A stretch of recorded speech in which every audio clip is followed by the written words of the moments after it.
Hello everyone, welcome back to Midslit. This is Midulaj. Today we are going to learn about the Iliad by Homer. You know that the Iliad is an epic poem written by the Greek poet Homer and tells the story of the last year of the Trojan War fought between the city of Troy and the Greeks. അപ്പോൾ നമ്മൾ ഇന്നത്തെ ക്ലാസ്സിൽ പഠിക്കാൻ പോകുന്നത് Homer എഴുതിയ Greek ancient എപ്പിക്കായ the ഇലിയഡിനെ കുറിച്ചാണ്. അപ്പോൾ എല്ലാവർക്കും വീണ്ടും ഒരിക്കൽ കൂടി വീഡിയോയിലേക്ക് സ്വാഗതം. നമുക്ക് സ്റ്റാർട്ട് ചെയ്യാം.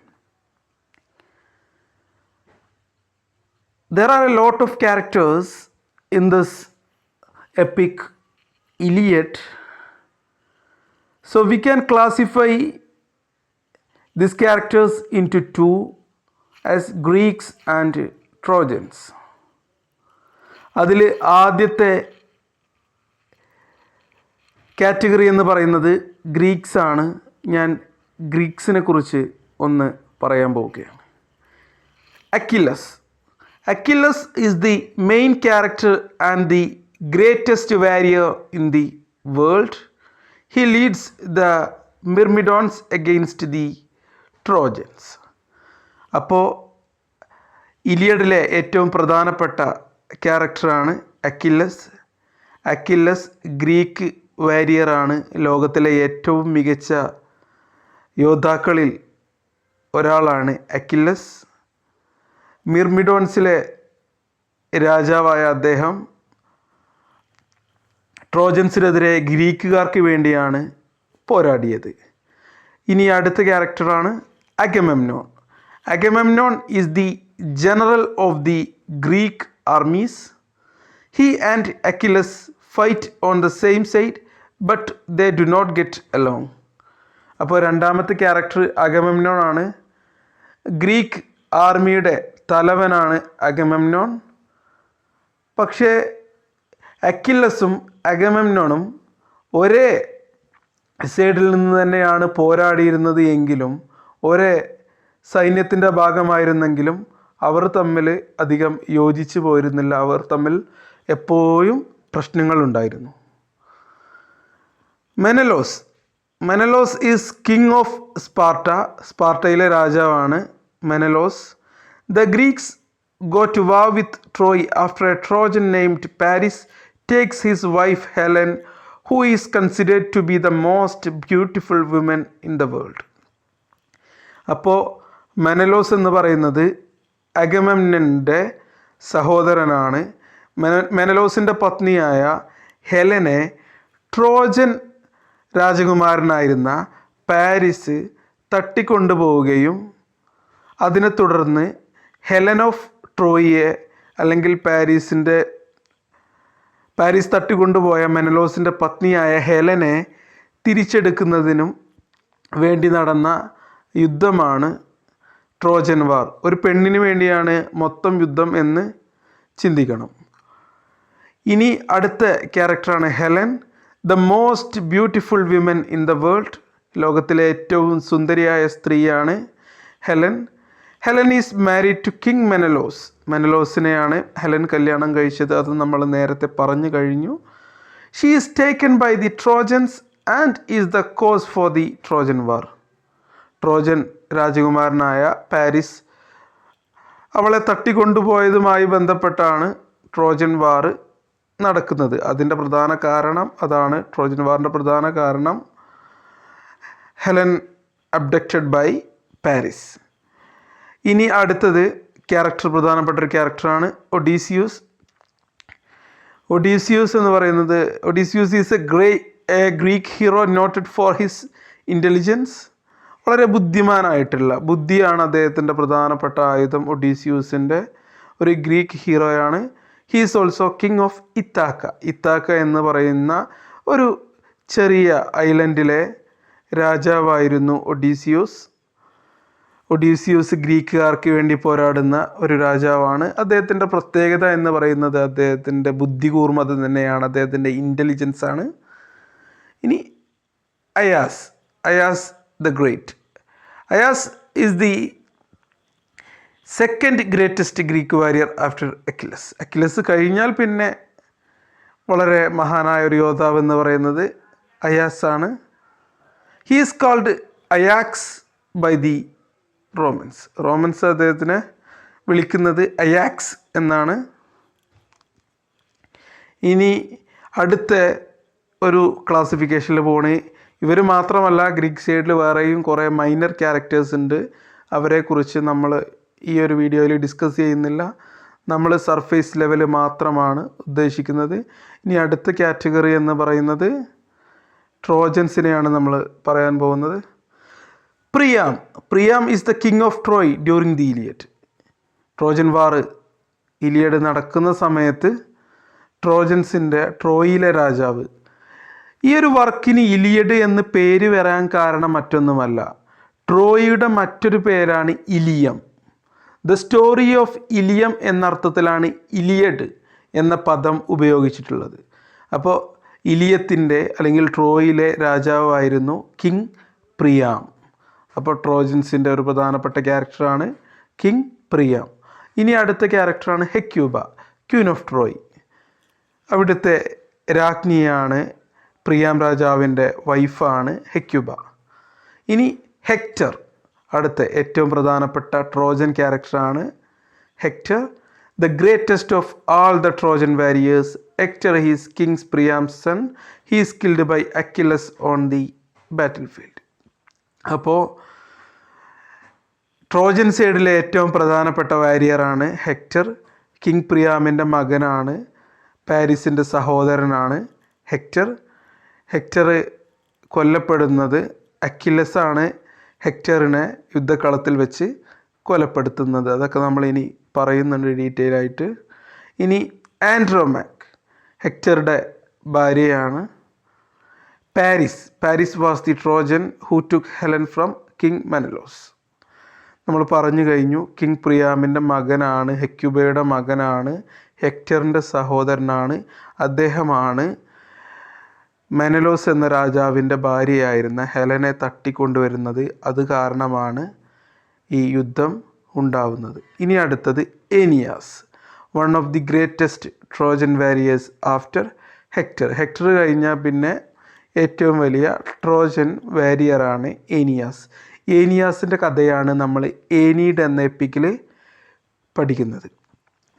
There were several gods who played a role in the story, including many of the Olympians such as Zeus, Hera, Athena, Poseidon, Apollo and Ares. So ഒരുപാട് ദൈവങ്ങളും, ഞാൻ നേരത്തെ എപ്പിക്കിൻ്റെ ഇൻട്രൊഡക്ഷനിൽ പറഞ്ഞതാണ്, ഒരുപാട് ദൈവങ്ങളും ഡിവൈൻ ഫിഗേഴ്സും ഒക്കെ എപ്പിക്കിൻ്റെ ഭാഗമായിട്ട് വരുന്നുണ്ട്. ഈ ഒരു എപ്പിക്കിലും അതുപോലെ ഒരുപാട് ദൈവങ്ങൾ വരുന്നുണ്ട്. Zeus, Hera, Athena, Poseidon, Apollo, Ares, ഇങ്ങനെ ഒരുപാട് ദൈവങ്ങൾ ഈ ഒരു ട്രോജൻ വാറിൻ്റെ പശ്ചാത്തലത്തിൽ വരുന്നുണ്ട്. On the side of the Trojans are Apollo, Aphrodite and Ares. അപ്പോൾ ട്രോജൻസിൻ്റെ സൈഡിൽ വരുന്ന ദൈവങ്ങൾ ആരൊക്കെയാണ്? Apollo, Aphrodite and Ares. On the side of the Greeks are Poseidon, Hera and Athena. And Zeus tries to remain neutral. Zeus എന്ത് ചെയ്യുന്നില്ല? Zeus ദേവൻ രണ്ടുപേരുടെ കൂടെയും നിൽക്കാതെ ന്യൂട്രലായിട്ടാണ് നിൽക്കുന്നത്. ഇനി നമ്മളതിൻ്റെ ജനറൽ പ്ലോട്ട് ഡിസ്കസ് ചെയ്യാൻ പോവുകയാണ്. When the story opens, the Trojan War has been raging for nearly 10 years. കഥ തുടങ്ങുന്ന സമയത്ത് ട്രോജൻ വാർ തുടങ്ങി 10 വർഷം കഴിഞ്ഞിട്ട്, അങ്ങനെയാണ് എപ്പിക്ക് തുടങ്ങുന്നത്. നമ്മൾ പറഞ്ഞിട്ടുണ്ട്, മീഡിയ സ്ട്രെസ്സിലാണ് സാധാരണ എപ്പിക്കുകൾ ആരംഭിക്കാറുള്ളത്. In the middle of things, മധ്യത്തിൽ. പിന്നീട് അതിൻ്റെ ഫ്ലാഷ് ബാക്ക് പറയുകയും പിന്നീട് ഫ്യൂച്ചറിലേക്ക് പോവുകയും ചെയ്യുന്നതാണ് അതിൻ്റെ ഒരു രീതി. അതുപോലെ ഇവിടെയും അതുപോലെ തന്നെയാണ് സംഭവിക്കുന്നത്. ട്രോജൻ വാർ ആരംഭിച്ച് 10 വർഷം കഴിഞ്ഞിട്ടാണ് സ്റ്റോറി ഓപ്പൺ ചെയ്യുന്നത്. പിന്നീട് അതിൻ്റെ പാസ്റ്റ് പറയുകയും പിന്നീട് അത് ഫ്യൂച്ചറിലേക്ക് പോവുകയുമാണ് ചെയ്യുന്നത്. The Greeks are camped outside the walls of Troy. അപ്പോൾ ഈ ഒരു സമയത്ത് യുദ്ധം കഴിഞ്ഞ് 10 വർഷമായിട്ടുണ്ട്. ഈ ഒരു സമയത്ത് എന്ത് ചെയ്യുന്നു, ഗ്രീക്സ് അവരുടെ സൈന്യം ട്രോയ് നഗരത്തിൻ്റെ ഒരു മതിലുണ്ട്, വലിയൊരു മതിലുണ്ട്, അതിൻ്റെ പുറത്ത് ക്യാമ്പ് ചെയ്തിരിക്കുകയാണ്. ആ സമയത്ത് എന്ത് സംഭവിക്കുന്നു എന്ന് നോക്കൂ. Agamemnon is holding captive a woman named Chryseis. Her father offers to pay Agamemnon to release her, but he refuses. ഈ ഒരു സമയത്ത് ഗ്രീക്ക് സൈന്യാധിപനായ അഗമെമ്നോണിൻ്റെ കയ്യിൽ ഒരു ക്യാപ്റ്റീവ് വുമൺ ഉണ്ട്, തടവിലാക്കപ്പെട്ട ഒരു സ്ത്രീ ഉണ്ട്. ക്രൈസിയസ് എന്നാണ് അവരുടെ പേര്. അപ്പോൾ ഈ ക്രൈസിയസിൻ്റെ പിതാവ് എന്ത് ചെയ്തിട്ടുണ്ട്, ഈ പെൺകുട്ടിയെ വിടുകയാണെന്നുണ്ടെങ്കിൽ ഒരുപാട് പാരിതോഷികങ്ങൾ, പണം കൊടുക്കാമെന്ന് പറഞ്ഞിട്ടുണ്ട്. പക്ഷേ അഗമെമ്നോൺ എന്ത് ചെയ്യുന്നില്ല, അത് അംഗീകരിക്കുന്നില്ല. അദ്ദേഹം ആ പെൺകുട്ടിയെ വിട്ടുകൊടുക്കുന്നില്ല. Then her father prays to Apollo to help him.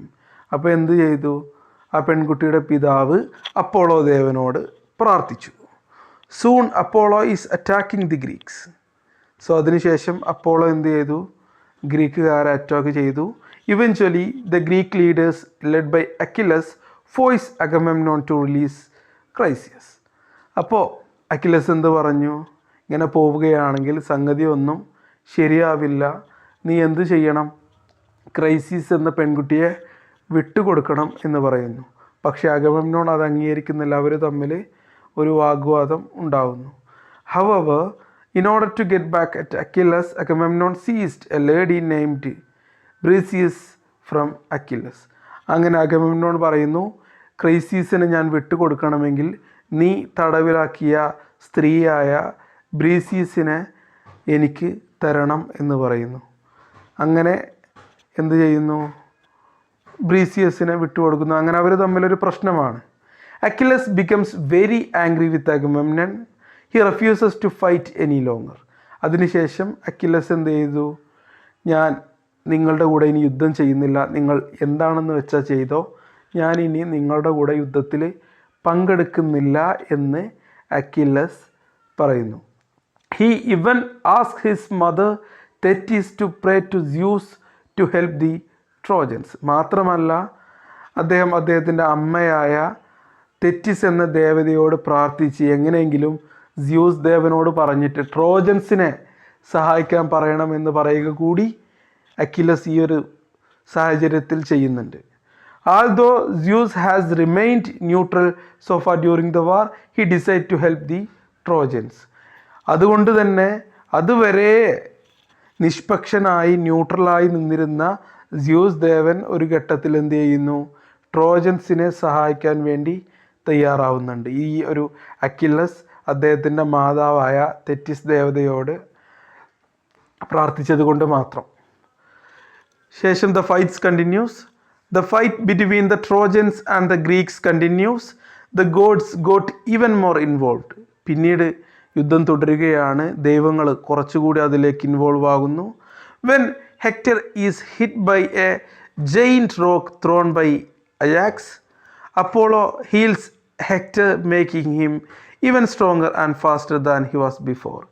അങ്ങനെ ഒരു തവണ ഒരു വലിയ പാറക്കഷ്ണം, അയാസ് എറിഞ്ഞൊരു വലിയ പാറക്കഷ്ണം ദേഹത്ത് കൊണ്ട് ഹെക്ടറിന് പരിക്കേറ്റു. പക്ഷേ ഹെക്ടറിനെ അപ്പോളോ ചികിത്സിച്ച് കൂടുതൽ ശക്തനാക്കുകയും കൂടുതൽ വേഗതയുള്ള ആളാക്കുകയും ചെയ്തു. മുമ്പുണ്ടായിരുന്നതിനേക്കാൾ കൂടുതൽ ശക്തനാക്കി മാറ്റുകയാണ് ചെയ്തത്. With Hector leading them the Trojans push the Greeks back towards the shore. അങ്ങനെ ഹെക്ടറിൻ്റെ ഒരു ശക്തിയോട് കൂടിയിട്ട് ട്രോജൻസ് എന്ത് ചെയ്തു, കുറേയൊക്കെ ഗ്രീക്സിനെ പിന്നിലേക്ക് ഓടിച്ചു, കരയിലേക്ക് തന്നെ ഓടിക്കുകയാണ് ചെയ്തത്. ട്രോജൻസിന് ഒരു വിജയം ഉണ്ടാവുകയാണ് ഈ സമയത്ത് ചെയ്യുന്നത്. Just as it looks like the Greeks are going to lose the war, Achilles' best friend Patroclus begs Achilles to fight. അങ്ങനെ ഗ്രീക്കുകാർ തോൽക്കാൻ തുടങ്ങുന്ന സമയത്ത് അക്കിലസിൻ്റെ അടുത്ത സുഹൃത്തായിരുന്ന പെട്രോക്ലസ് എന്ത് ചെയ്തു, അക്കിലസിൻ്റെ അടുത്ത് വന്ന് യാചിച്ചു, പ്രിയപ്പെട്ട അക്കിലസ്, നീ യുദ്ധത്തിൽ പങ്കെടുക്കണം, ഇല്ലെങ്കിൽ ഈ യുദ്ധം നമ്മൾ തോറ്റുപോകും എന്ന് പറഞ്ഞു. അങ്ങനെ അക്കില്ലസ് എന്ത് ചെയ്തു? ഒരിക്കൽ കൂടി once again refused the request of Patroclus to fight in the war. അങ്ങനെ ആ സമയത്ത് പെട്രോക്ലസ് പറഞ്ഞിട്ടും അക്കില്ലസ് കേൾക്കുന്നില്ല. അക്കില്ലസ് എന്ത് ചെയ്തു? അത് റെഫ്യൂസ് ചെയ്തു. ഞാനില്ല പെട്രോക്ലസ് എന്ന് പറഞ്ഞു. അങ്ങനെ Patroclus then put on Achilles armour and entered the battle. അങ്ങനെയാണെങ്കിൽ നീ ഒരു കാര്യം ചെയ്തോ, എൻ്റെ ആർമർ, എൻ്റെ പടച്ചട്ട അണിഞ്ഞുകൊണ്ട് നീ യുദ്ധം ചെയ്തോ, ഞാൻ എന്തായാലും യുദ്ധത്തിന് വരില്ല. അങ്ങനെ അക്കില്ലസിൻ്റെ പടച്ചട്ട അണിഞ്ഞ് പെട്രോക്ലസ് യുദ്ധത്തിലേക്ക് പ്രവേശിച്ചു. He was fighting well and the Greeks were gaining ground until he ran into Hector. ഹെക്ടറുടെ അടുത്തേക്ക് പെട്രോക്ലസ് ഓടിക്കയറുന്നത് വരെ യുദ്ധത്തിൽ ഗ്രീക്സിന് ചെറിയൊരു മേൽക്കോയ്മ ഉണ്ടായിരുന്നു. But Hector killed Patroclus and took his armour. അങ്ങനെ ഹെക്ടർ എന്ത് ചെയ്തു? പെട്രോക്ലസിനെ കൊലപ്പെടുത്തുകയും അക്കില്ലസിൻ്റെ ആർമർ പെട്രോക്ലസിൻ്റെ അടുത്ത് നിന്ന് എടുത്ത് കൊണ്ടുപോവുകയും ചെയ്തു. Grief stricken over losing his friend Achilles vows to avenge his death. അങ്ങനെ പെട്രോക്ലസ് കൊല്ലപ്പെട്ടതറിഞ്ഞ് അക്കില്ലസിന് വളരെയധികം സങ്കടവും ദേഷ്യവും വന്നു. He has the Greek god Hephaestus forge him new armour and rejoins the battle. അങ്ങനെ ഹെഫേസ്റ്റസ് എന്ന് പറയുന്ന പുതിയൊരു ഗ്രീക്ക് ദൈവം അദ്ദേഹത്തിന് പുതിയൊരു ആർമർ, പടച്ചട്ട നൽകുകയും അക്കില്ലസ് യുദ്ധത്തിലേക്ക് റീജോയിൻ ചെയ്യുകയും ചെയ്തു. എന്തുകൊണ്ടാണ് അക്കില്ലസ് യുദ്ധത്തിലേക്ക് വരുന്നത്? അദ്ദേഹത്തിൻ്റെ സുഹൃത്തായ പെട്രോക്ലസ് കൊല്ലപ്പെട്ടത് കൊണ്ടാണ് അക്കില്ലസ് യുദ്ധത്തിലേക്ക് വരുന്നത്. Soon the Greeks have pushed the Trojans back to the city of Troy. അങ്ങനെ മുന്നോട്ട് കയറി വന്ന ട്രോജൻസിനെ അക്കില്ലസിൻ്റെ നേതൃത്വത്തിലേക്ക് പിന്നെയും പിന്നിലോട്ട് തന്നെ തള്ളി. അങ്ങനെ പുറത്തോട്ട് വന്ന ട്രോയ് സൈന്യത്തിനെ അക്കില്ലസിൻ്റെ നേതൃത്വത്തിൽ ഗ്രീക്കുകാർ പിന്നോട്ടടിച്ച് അവരെ ആ മതിലിനുള്ളിലേക്ക് തന്നെ കൊണ്ടുപോവുകയാണ് ചെയ്തത്. Achilles and Hector finally face off in battle. അങ്ങനെ യുദ്ധത്തിൻ്റെ അവസാനം അക്കില്ലസും ഹെക്ടറും തമ്മിൽ ഏറ്റുമുട്ടുന്നു. After a long fight Achilles kills Hector. അങ്ങനെ യുദ്ധത്തിൻ്റെ അവസാനം അക്കില്ലസ് എന്ത് ചെയ്യുന്നു? ഹെക്ടറിനെ കൊല്ലുന്നു. Achilles had one weakness, his heel. അദ്ദേഹത്തിൻ്റെ ഹീലിൽ അക്കില്ലസിനൊരു വീക്ക്നെസ് ഉണ്ടായിരുന്നു. When his mother dipped him into the river Styx she held him by the heel. It was the only place he was vulnerable. അദ്ദേഹത്തിൻ്റെ അമ്മ ഒരിക്കൽ അക്കില്ലസിനെ sticks നദിയിൽ മുക്കിയെടുക്കുമ്പോൾ അദ്ദേഹത്തിൻ്റെ കാലിലാണ് പിടിച്ചിരുന്നത്, ഹീലിലാണ് പിടിച്ചിരുന്നത്. അതുകൊണ്ട് അദ്ദേഹത്തിൻ്റെ അമ്മ മുക്കിയെടുത്തപ്പോൾ നനയാതിരുന്ന ഹീലിൽ അദ്ദേഹം വളരെ ദുർബലനായിരുന്നു. ബാക്കിയുള്ള ഭാഗമൊക്കെ അദ്ദേഹത്തിന് ആർക്കും തൊടാൻ പോലും കഴിയില്ലായിരുന്നു. അദ്ദേഹം വളരെ ശക്തനായിരുന്നു. പക്ഷേ അദ്ദേഹത്തിൻ്റെ അമ്മ അദ്ദേഹത്തിനെ മുക്കിയെടുക്കുമ്പോൾ അദ്ദേഹത്തിൻ്റെ കാലിൻ്റെ ഹീലിലാണ് പിടിച്ചിരുന്നത്. പക്ഷേ അവിടെ അദ്ദേഹത്തിന് വളരെ വൾണറബിളായൊരു പ്ലേസ് ആയിരുന്നു, അവിടെ നനഞ്ഞില്ലായിരുന്നു. അതുകൊണ്ടാണത്. The god Apollo knew about his weakness. അതുകൊണ്ട് ട്രോജൻസിൻ്റെ ഭാഗത്ത് നിന്നിരുന്ന അപ്പോളോ ദേവന് ഈ കാര്യങ്ങളൊക്കെ അറിയാമായിരുന്നു. അദ്ദേഹം when Paris released an arrow at Achilles, Apollo guided the arrow to strike Achilles on the heel. Achilles quickly died from the wound.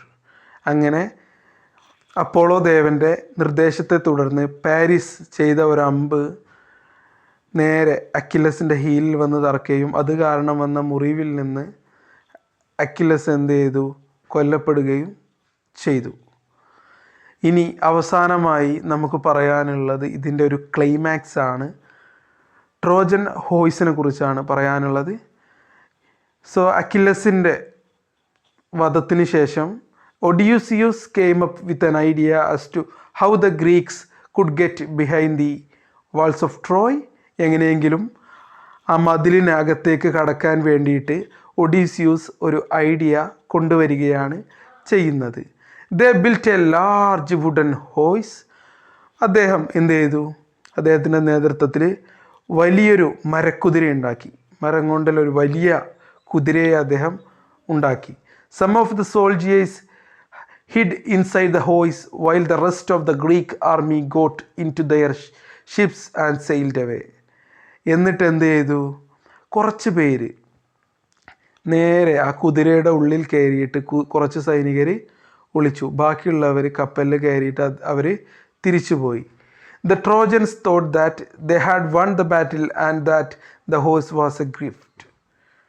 So Trojans thought that they had won the battle and that the horse was a gift. Trojans ഈ സമയത്ത് എന്താണ് വിചാരിച്ചത്? ഇവരെല്ലാവരും തിരിച്ചു പോയിട്ടുണ്ട്, തങ്ങൾ യുദ്ധം ജയിച്ചു കഴിഞ്ഞു, അതിനുള്ള ഒരു സമ്മാനമായിരിക്കും, യുദ്ധം ജയിച്ചതിനുള്ള ഒരു സമ്മാനമായിരിക്കും കുതിര എന്ന് വിചാരിച്ച് അവർ ഈ കുതിരയെ കൊണ്ടുവന്നിട്ട് സിറ്റിയുടെ ഉള്ളിലേക്ക് കയറ്റി. They rolled the horse into the city and began to celebrate their victory. എന്നിട്ട് അവർ എന്ത് ചെയ്തു? അവരുടെ വിജയം സെലിബ്രേറ്റ് ചെയ്യാൻ വേണ്ടിയിട്ട് തുടങ്ങി. During the night, the Greek ships returned. രാത്രിയായപ്പോൾ ഗ്രീക്ക് കപ്പലുകളെല്ലാം തിരിച്ചു വന്നു. Odysseus and his men snuck out of the horse, killed the guards and opened the gates. അങ്ങനെ രാത്രിയായപ്പോൾ ഒഡീസിയൂസും അദ്ദേഹത്തിൻ്റെ ആളുകളും കുതിരയുടെ ഉള്ളിൽ നിന്ന് പുറത്തു വരികയും അവിടെ ഉണ്ടായിരുന്ന കാവൽക്കാരെയും ഒക്കെ കൊന്നിട്ട് അവരെന്ത് ചെയ്തു? ട്രോയുടെ ഗേറ്റ് തുറന്നു കിടക്കുകയും ഗ്രീക്ക് ആർമി എന്ത് ചെയ്തു? The Greek army entered the gates and destroyed the Trojans. ഗേറ്റിൻ്റെ ഉള്ളിലേക്ക് കടന്നു വന്ന് മൊത്തം ട്രോജൻസിനെയും കൊന്നുകളയുകയും ചെയ്തു. The Greeks had finally won the war. അങ്ങനെ അവസാനം ഗ്രീക്കുകാർ എന്ത് ചെയ്തു? യുദ്ധം വിജയിക്കുകയാണ് ചെയ്തത്. സോ ഇനി ഇതിനെക്കുറിച്ച് 2 ഇൻട്രസ്റ്റിംഗ് ഫാക്ട്സ് പറയാനുണ്ട്. It is estimated that the Iliad was written around the 8th century BC. BC 8ാം നൂറ്റാണ്ടിലാണ് ഈ ഒരു ഇലിയഡ് രചിക്കപ്പെട്ടതെന്ന് വിശ്വസിച്ചു പോരുന്നു. അത് ഹോമർ ആണ് രചിച്ചത് എന്നും വിശ്വസിച്ചു പോരുന്നു. The Iliad has 15,693 lines. 15,693 വരികളാണ് ഇലിയഡിൽ മൊത്തമുള്ളത്. ഹോമറിക് ഗ്രീക്ക് ലാംഗ്വേജിലാണ് അത് ഇപ്പോൾ കാണപ്പെടുന്നത്. അതിൻ്റെ modern vulgate version Homeric Greek ലാംഗ്വേജിലാണ്. ആ ഒരു വെർഷന് 15,693 വരികളുണ്ട്. ഡാക്ടിലിക് ഹെക്സാമീറ്ററിലാണ് ഈ ഒരു വർക്ക് എഴുതിയിട്ടുള്ളത്. അപ്പോൾ ഇത്രയും കാര്യങ്ങളാണ് ഇലിയഡിനെ കുറിച്ച് പറയാനുള്ളത്. എല്ലാവർക്കും കാര്യങ്ങളൊക്കെ മനസ്സിലായിട്ടുണ്ടെന്ന് വിചാരിക്കുന്നു. വീഡിയോ കണ്ട എല്ലാവർക്കും നന്ദി. നമുക്ക് മറ്റൊരു വീഡിയോയിൽ കാണാം. Thank you.